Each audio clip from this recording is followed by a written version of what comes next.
Welcome, everyone. I'm Coach Neshi with Shooting School Basketball, and you are listening to Meet Your College Hoops Coach. We chat with college coaches to get an inside view of their college and their basketball program. Today, we are happy to have with us Coach Jason Leone, the head coach at Oswego State. Coach began his head coaching career at Keystone College, where he spent 4 seasons, and now he's just completed his 9th year as the head coach at Oswego. Good morning, Coach. Welcome. Hey, Coach Neshi. It's great to reconnect with you. Yeah, terrific, and it's great seeing you. Coach, it's kind of hard for me to actually speak to you guys and, so many of you that I've had contact with and have gotten to know. It's wonderful to see the success and how well you're doing. But what's kind of impactful is when I see the number of seasons now that you've already been a head coach. It kind of makes me feel my years. Most of the time I don't, but 13 great years for you, Coach, already, and I'm happy for you and really looking forward to speaking with you today. So welcome, Coach. Thanks, Coach Neshi. It's always great to reconnect with our UAA roots and being a Rochester alum and playing against your teams. I'll be here for 2 years, but watching your teams play over the course of my coaching career now, it's awesome to see that you're still connected in the basketball world, and I'm not surprised. I wasn't expecting you to stay away too long. Yeah. Well, certainly it's a great thing that we're a part of. We enjoy it. We enjoy, obviously, working with the kids, but what I try to impart on a lot of the younger people in our business, and it was always for me, and I know it is for you because of the conversations we would have from time to time, is the relationships for me with the coaches that we compete against, work not against, but or competing with on the court or for players. There's a fellowship, in our industry, and I think it's a good one. A lot of my close friends are in coaching, and some of them I've actually competed against. So we have a great thing, and it's good to be a part of something like this where we have kids that we can work with who keep guys like myself younger, and guys like yourself who always look young. So. About that. But thanks. Yeah. Coach, could you give us a kind of an overview of Oswego State? Yeah, I'd love to do that. Oswego is a very unique university. We're part of the State University of New York system, Coach. And there's a lot of selling points with our college. The one thing that I keep hearing, especially from our admissions people, is we combine big school resources while still maintaining small class sizes. So if you were to look on our website, Coach, you'd see that our average class size is 24. Our student to teacher ratio is 17-1. But we also have 8,000 students that attend the college, which is wow. It's not NYU, but it's on the bigger side of what the size of Division III schools normally look like. So that is a unique part of our college. Another thing is we've got over 60 different majors, which I think is a lot of different fields of stuff a student could go into.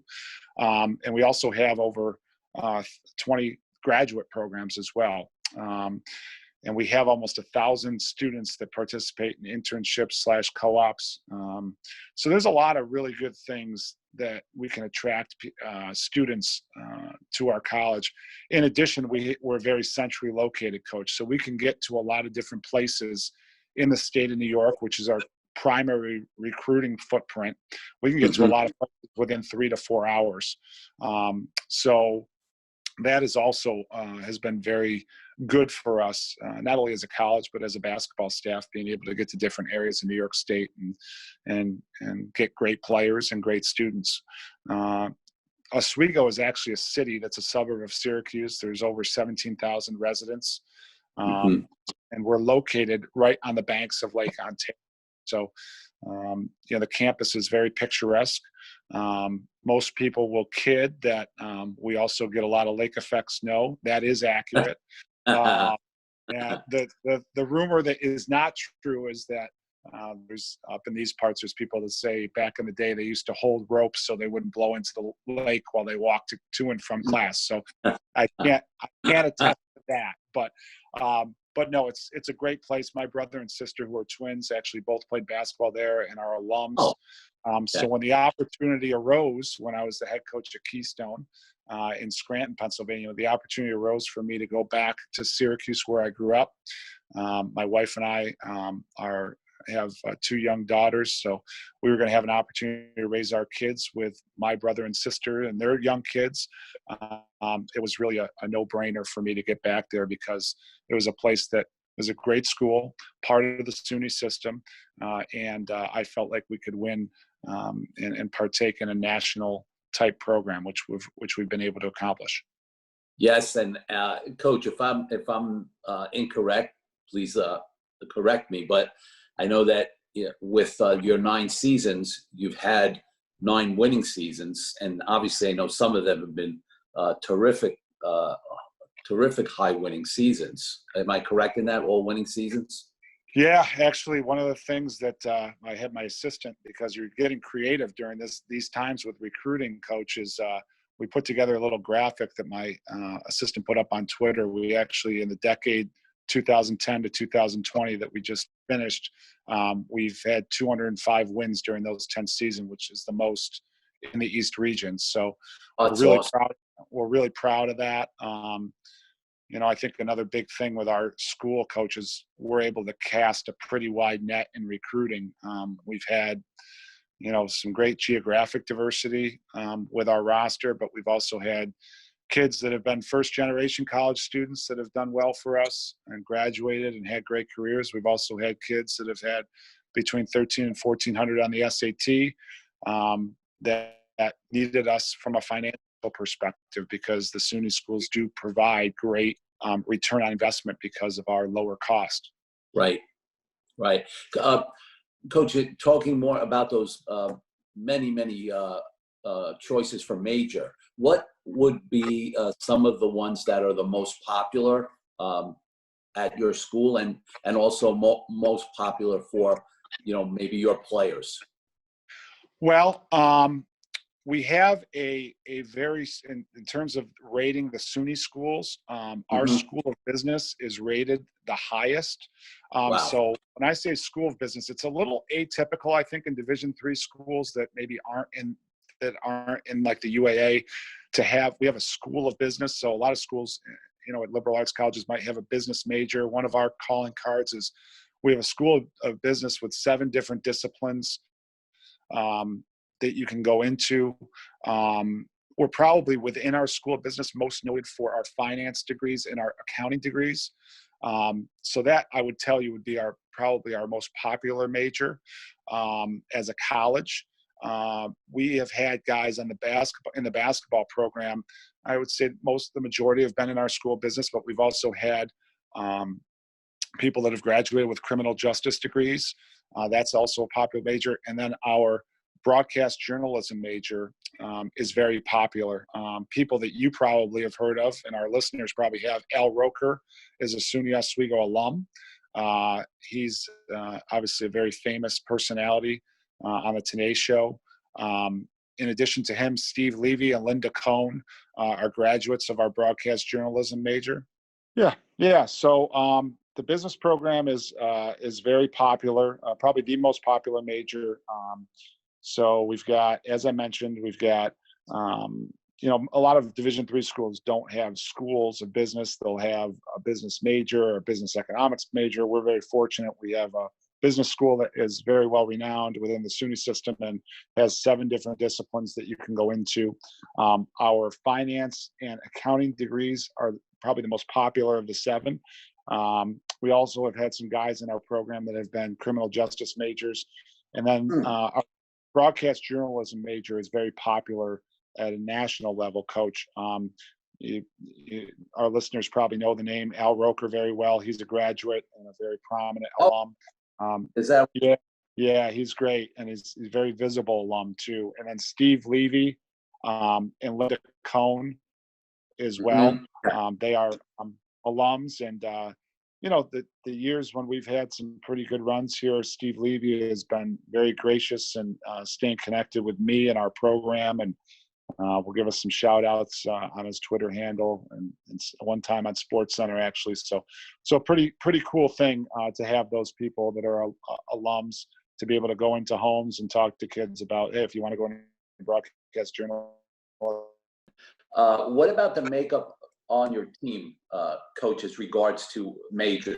Is it kind of a across the board? It varies, or are there some ones Yeah, that?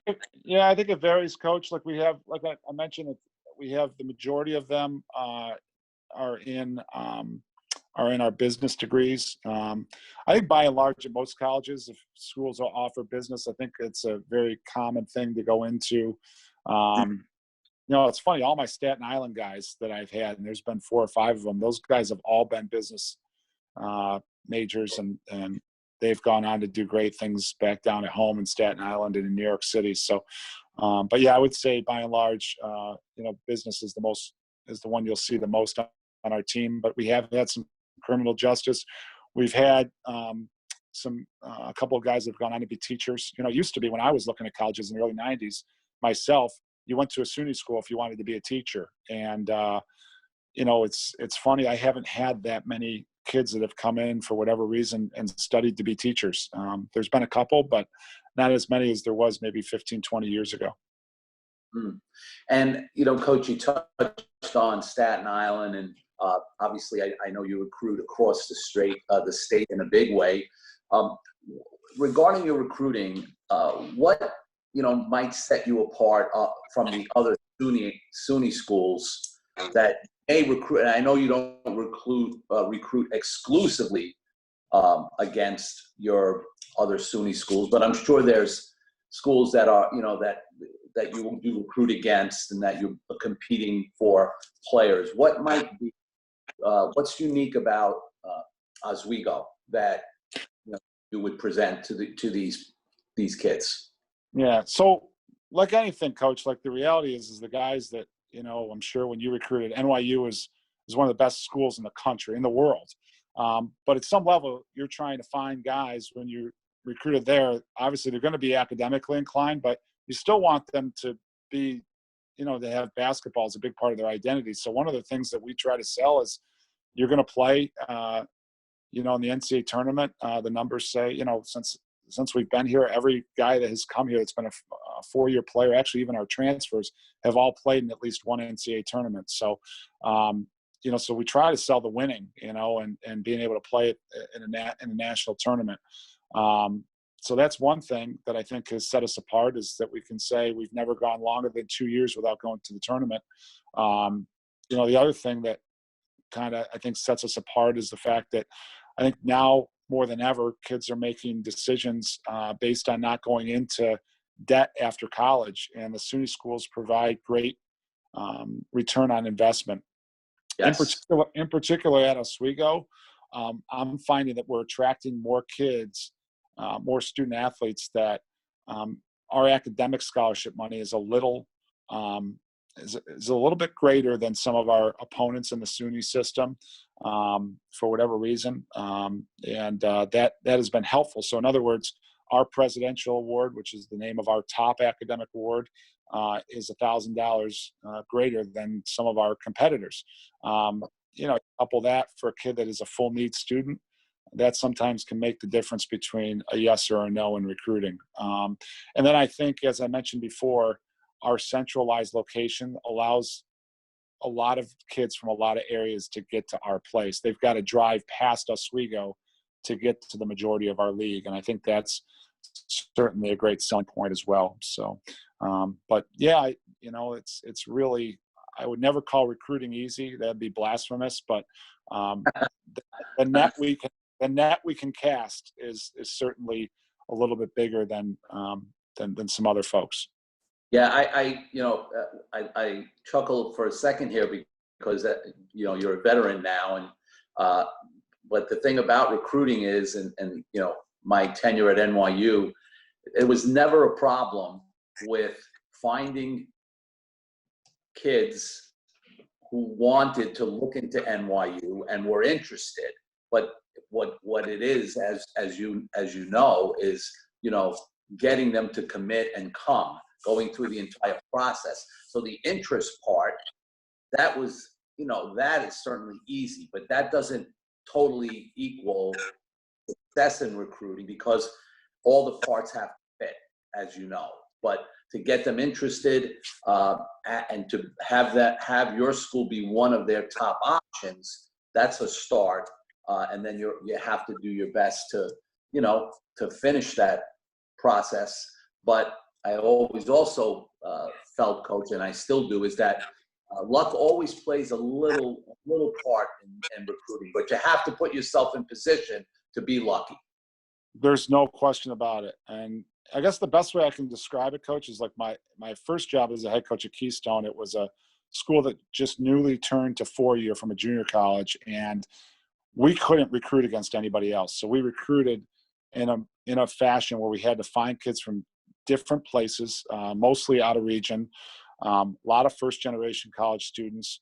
But our list was commonly 250 to 300 out real quick, that we were at a place where we could really recruit 15 to 20 guys really hard, because we didn't really have to be concerned overly with admissions, and financial aid is what it is. It's a stress reliever to not go into anything. The numbers are what they are with the SUNY schools. Like, in other words, we're not worried about all the there's no institutional money ever, other than if you qualify for these academic awards.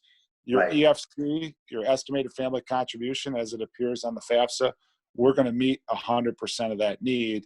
And that allows you as a coach to go recruit the kids that you feel like are talented enough and that have the character, and really not have to. We're always going to be cheaper than any private school we compete against. So that is a nice carrot to be able to throw out in front of a recruit that you really like. Yeah, absolutely.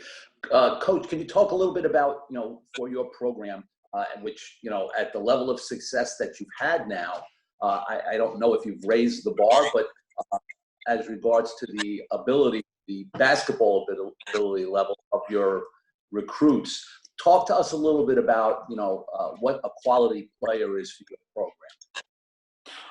Well, Coach, as you know, playing in the UAA, and starting out playing at Lafayette College my first 2 years, I had a really good glimpse, I felt like, or a really good background knowledge of what a high-level non-scholarship player looks like. We were non-scholarship when I played at Lafayette. I got cut from the team during a coaching change, and that's how I ended up at the University of Rochester playing for Coach Neer. And in those 2 years, going through the UAA and watching the tacticians in that league, and the amount of cerebral basketball that went on, when I got to have my own program, Coach, finding kids that came from programs that valued the same things that Coach Neer would instill in us, not only the work ethic, but skilled players. That's important to me. Players that have been in a high level of accountability before in their high school programs. And then, obviously kids that are, I think, that are very bright and curious in nature, because I tend to communicate with those kids. Now, like any team, I also have learned, just watching The Last Dance, every good team, even at Rochester, we had, one or two what I would call wild cards on the team. So not every kid that I've ever had has been an angel, but the guys we look for, we want them to be able to conform at some level to a standard that you would see on a great team. So simply put, we want guys that are skilled. We want guys that are curious enough to learn and come from good coaching backgrounds at their high schools. And we want guys that are going to, put the team first and conform to some sort of a standard that we've been fortunate enough to establish here. Yeah, that obviously, coach, those qualities, something that takes time to be able to see in the players. Thus, the recruiting process extends beyond just watching the skill level of your players. And I know how hard you work and your assistants work to be able to get that information by, not just watching what they do regarding playing the game, but how they interact with their teammates during timeouts or when they're taken out of the game. What does their coach say about coach, even their guidance counselor, trying to get all that background information, which tells us so much about who these young men are and who they can be, because as you know, we spend as college coaches so much time with these young men. And, personally, and you went through the UAA, the road trips, you're leaving Thursday, coming back late Sunday night, you're 4 days on the road for a number of trips with these kids besides 6 days a week of practice. You want to have quality people, quality players, but also good people as part of your program, because it's going to make me a better coach. It's going to give me, kind of a better overall outlook if I'm working with good kids as opposed to, some kids who might be a little bit of a knucklehead. Yeah, yeah. Well, Dick Bennett, I went to a clinic my first year in coaching, coach, and he had Dick Bennett, the former coach of Wisconsin and Washington State, had a great quote that I've carried with me all these years. And he said, a lot of coaches walk around and when they talk about recruiting, they say they want players that they can win with. Dick Bennett said that is true. He said, but I also want players that I can lose with. And I always thought that was very profound because, as you know, typically teams don't go undefeated, and teams go through losing streaks. And you have to have players that are disciplined with their emotions. And you mentioned how they act in timeouts, things like that.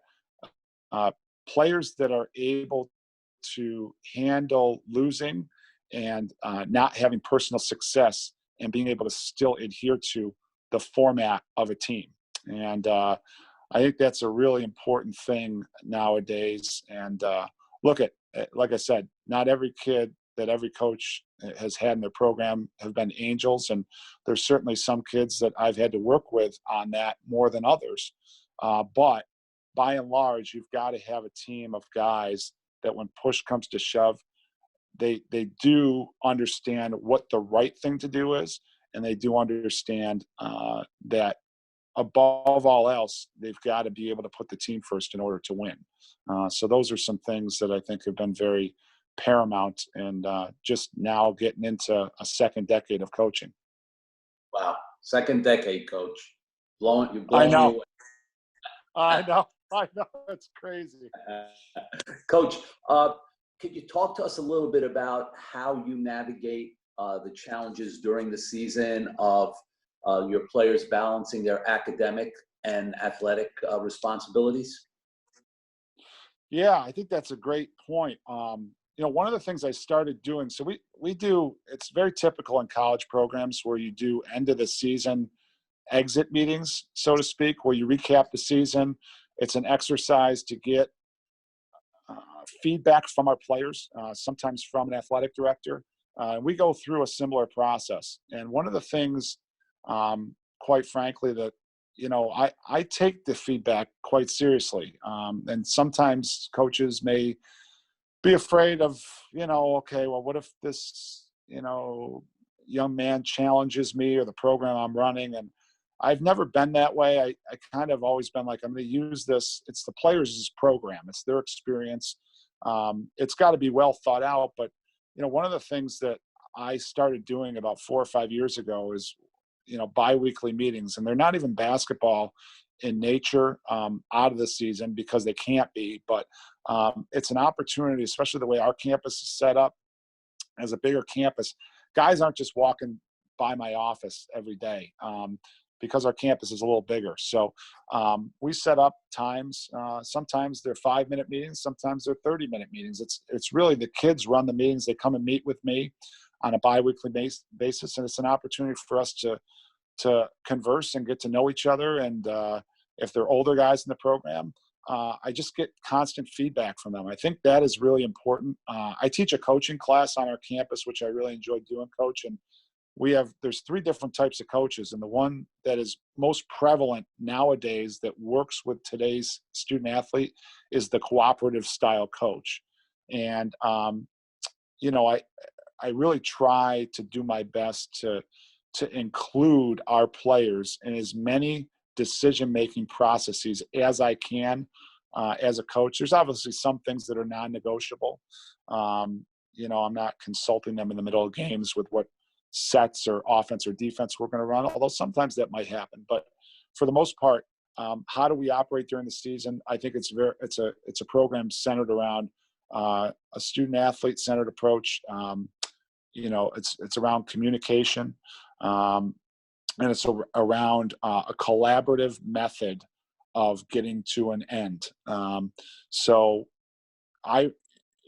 you've done this a lot longer than I have, probably the best teams you've coached, I would wager to say the players have kind of policed the group probably more than you have, and now that I'm getting into 13 years as a head coach, I'm able to look back and say, okay, some of these years that we've had that have been incredibly successful has been because we've had proper leadership and guys that have really, really patrolled that locker room to make sure kids are on the straight and narrow. So I've had to do less work in our winning seasons because the players have really taken a lot of ownership of that. So we try to really spend a lot of time during the season, and that's how we manage people, Yeah, Coach, that is such a great point. And today's the high school players of today who are going to be college players, they don't know what it was like 20 years ago, 25 years ago. Your point about having the students as part of so many of the processes that we have with our team is something that I had to learn and make adjustments to in my coaching and interaction with my players. And, what I learned over time is that if I didn't make those adjustments, I would not have been able to continue coaching. Like, it would not have worked. I would not have been happy.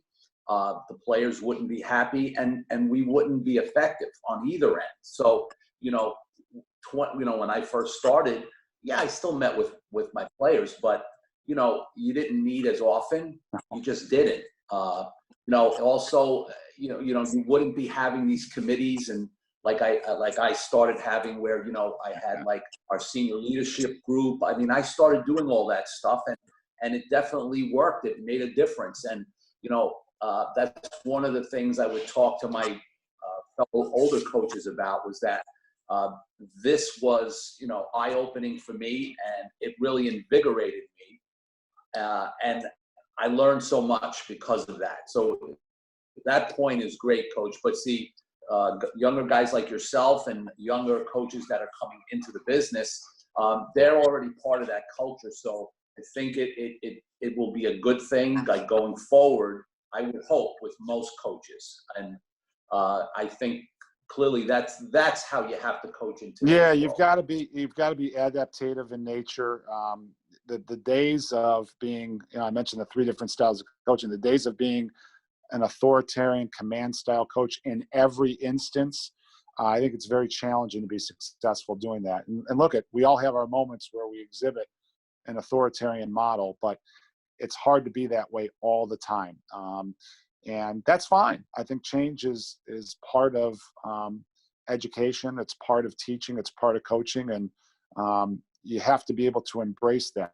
That's not all bad. It's funny, you mentioned, the way you were with your players. Like, and I had a relationship that I'm very fond with my college coach, with Mike Neer, but I wasn't like popping in his office, and there wasn't any meetings that he scheduled with us. And I don't think, now this is in 1999, 2000, it's not that he didn't want to do that, but somewhere along the line in the last 20 20 years, like, kids, the players need that today. They need to have a coach bring them in the office and make them feel good and secure. The security is a big thing I'm finding that they want to feel. They want to know where they stand all the time with you, and they want to be heard. I think a lot of that can be therapeutic when you're mending maybe a fracture in a relationship, especially. But it also, with the more mature kids, I'm noticing might say, Coach, it's fine. We don't need to meet, So I think all that stuff is very, very productive, whatever way you decide to go. But change is, I think it's something that needs to be embraced. Absolutely. So, Coach, we're looking at a very kind of unique, very atypical postseason. During your other seasons, normal seasons, what is the postseason like for your players and for your coaches? So when our season ends, Coach, we typically like to give our guys kind of depending on the year, a 2-week grace period, I call it, or cooling off period, if you will. Typically at the end of a season, there's some disappointment sometimes with how the season ended, especially if you're in a program that has pretty high expectations. So I think, at the end of the season, it's important for the guys to have a week or two where they don't, hear the coach's voice and that type of thing. And then we will get back together with them. And, we're not allowed to do things with the players at our level during the off season, but what we are allowed to do is put together programs for them to work at with regard to strength and conditioning and some basketball things.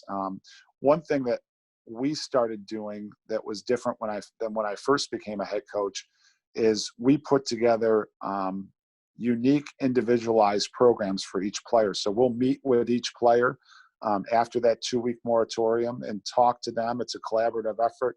Where do you want to be next year? What do you think your strengths and weaknesses are? And then obviously we have an opinion about what we feel like their strengths and weaknesses are. And we sit down and actually put their program together with them. Nice. And then they're doing a program that involves strength and conditioning in basketball that is isolated to their skill set and what they want to accomplish and what we feel like they need to be. And then they go out and do it. The returning veteran players then will put together times where the players will meet and lift weights. And sometimes I've had some groups that have conditioned during the off season more than others. They'll play pickup. They'll do the things that I would assume most good programs do. And then as a staff, right away, we don't take any time off. We go directly right into recruiting. That period from middle of March to May 1st is a pretty, as you remember, a pretty demanding time where we have to be a little pushy in terms of getting commitments. And then, as I mentioned off air to you, Coach, the SUNY recruiting model has changed a lot, even in the 9 years I've been here, where then we go into, the period of time where kids that are high school kids that maybe were not considering Oswego early in the process now realize maybe they're not going to get a scholarship, and then we get phone calls because they want us from a financial perspective. And then also there's Division II, Division I transfers that, quite frankly, it doesn't mean you have to have them, but it has been a big part, in particular the last 5 years. If you look at the championship teams in our league, most of them have had 2 or 3 transfers from higher levels. So it's a changing part, whether you like it or not, of the culture of recruiting, and it's certainly trickled into our league. Yeah. So I wish you luck with it, Coach. I know you're in the midst of it now, trying to finish that stuff up. It is. It's challenging, but you've got to be resourceful, as you know, and we're certainly trying to do that. Coach, through these seasons at Oswego, and we could, put in your seasons at Keystone. with the success you've had and the many experiences now, could you talk to us about, maybe one of the seasons that stands out a little bit so far? In your Oh career? man, I've been fortunate. Not, I guess I'll brag a little bit. There's been 2 or 3 of them, but I would quickly mention 3 instances that just quickly pop in my head. My first year, coach, I inherited a team that had that was 17-1 and 24-6, and made the school's first ever NCAA tournament appearance the year before I got there. So I inherited a team that had everybody back but one guy, including a first-team All-American. And we ended up going 26-4 that year and lost on a 3/4 court buzzer beater in the NCAA tournament in the second round to a great Eastern Connecticut State team that is coached by Bill Geithner, who was actually the assistant coach at U of R that recruited me there. Absolutely. So, anyways, that year we won 18-0 in our conference and 21-0 if you count the conference tournament. And anybody that plays a double round robin in conference play, I'm sure would attest to the unthinkable of going through a whole league undefeated is a pretty unbelievable accomplishment. So that team was pretty special, and that's probably the least amount of coaching I've done in 13 years because that team was so mature, and we ended up going 21-0 after they went 17-1. So that group went 38-1 over 2 years in conference play, counting the tournament. Not bad. It's an incredible, and look at everybody thinks their league is the best, but I know the SUNYAC is a very accomplished league, and to do that in any league is pretty impressive. Our first Sweet 16 team in 15-16, we were an upset team. We beat 2 teams we probably on paper shouldn't have beat. We got to the Sweet 16 and ended up playing Worcester, and through a couple of other upsets, we hosted the Sweet 16 and Elite 8 in our gym. So first ever time, Syracuse. Yes. Matter of fact, Coach, that wanted to say, I believe that. So that year we were in the second round at Christopher Newport. Right.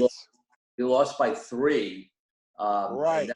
The back and forth game, and we actually had a chance to take the lead in the last minute. And so I know if we would have won that game, because they wound up hosting the next round. But if we would have won, I think we would have been coming.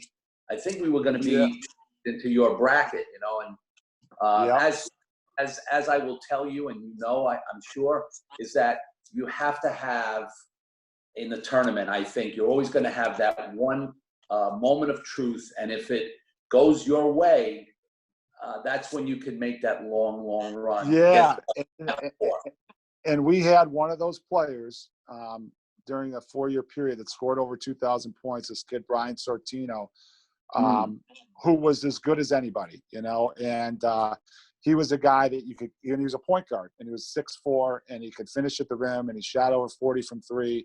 So he was very difficult in isolation and ball screen type situations. And anyways, we hosted the Sweet 16 against Worcester, and Steve Moore, who's probably on the Mount Rushmore of Division III coaches. And we play, and I walk out, and there's 3,500 people in our gym, and we play. It was just we don't get those type of crowds in Division III very often. So it was that, just walking out onto the floor and seeing every single student, and the amount of support we got, and it was electric, and it was an unbelievable atmosphere. And we hadn't been there before. We lost by 1 on a last second play, and I feel like, I'm not sure we were better than Christopher Newport, but I thought we were right there against Worcester. And anyways, that was a memorable season. And then last year, 18-19, making the Sweet 16 and going out to Augustana College.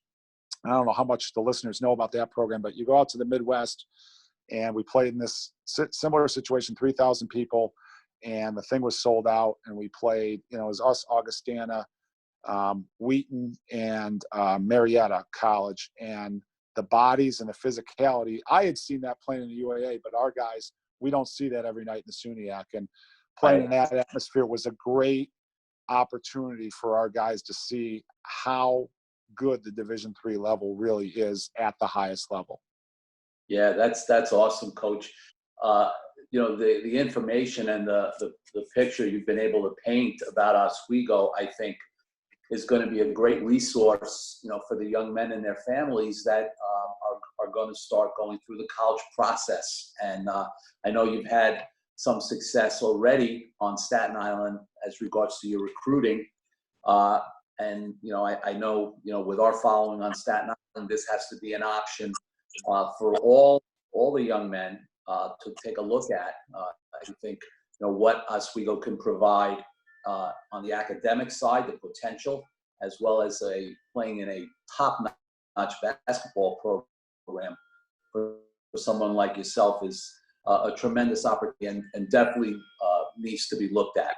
So, Coach, this has been tremendous. I can't thank you enough for spending this time with us. It's been informative, and it's been great for me to be able to catch up and yeah. Well, with you. Coach, if you don't mind me saying two quick things before we finish up, I want to recognize all the listeners. I just have appreciated. As a young coach, I remember having a conversation with you once on the road, and it meant a lot to me. You probably don't even remember, but we were a 5-star basketball camp, and I kind of just picked your brain about what you thought it took to make it in the profession. And I don't know if I made it, but I will say some of the things you told me about just work ethic and being humble and the amount of time you have to put into recruiting good players, because at the end of the day, it really is all about the student athletes that you coach.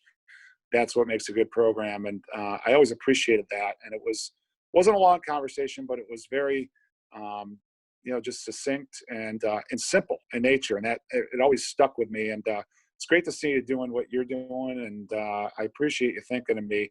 The second thing I wanted to mention is just how many guys we have had from Staten Island that have meant the world to me. Tommy Downing, before I got to Oswego, is a guy that played at Curtis High School, and he came up and was one of the best 10 players in our school's history. And he got a train started, so to speak, from Staten Island up to Oswego that has really been fertile. It's just been a fertile area for us. And some very meaningful relationships have been established for our college and for our program because of the basketball on Staten Island. Charlie Driscoll at St. Peter's, has meant the world to me, and the relationship we have is very important. Mike Sanborn, one of his assistants, his son Liam actually plays for me. He was an all-region player last year, Sweet 16 run. They've done just have taken me under their wing in terms of introducing me to people down there. And it really is a family atmosphere on Staten Island. And I'll tell you this, the players that come from Staten Island, I can always count on. They're tough. They're going to defend. They're going to be physical. And basketball is a big part of their DNA. But those guys have played a big role in us getting the players we have from Staten Island. And whether it's Liam Sanborn, Jameer Farabee, Tommy Downing, the kid Jamal Achille that we have now, all these guys have just been, and I'm sure I'm probably leaving out a couple names, but they've been integral parts of the success we've had in our program. Yeah, glad to hear that, Coach. I know it's been a good spot for you, and I'm sure it's going to continue to be so. Okay, thanks, Coach. I appreciate everything. I'm looking forward to staying in touch with you. Same here. Thanks so much, Coach. All the best. Good luck. Okay, bye-bye.